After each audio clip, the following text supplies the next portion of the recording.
Batuk bisa disebabkan oleh karena infeksi saluran pernafasan, alergi, dan mengalirnya cairan hidung ke arah tenggorokan dan masuk ke saluran pernafasan. Rasain batuk atau bersin, tutup hidung dan mulut menggunakan tisu atau sapu tangan.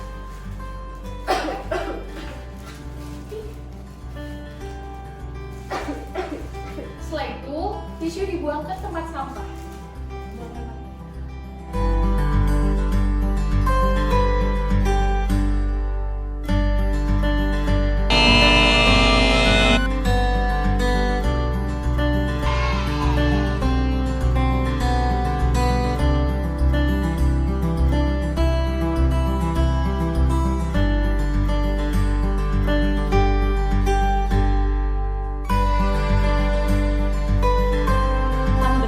Adalah mekanisme pertahanan untuk mencegah masuknya zat asing ke dalam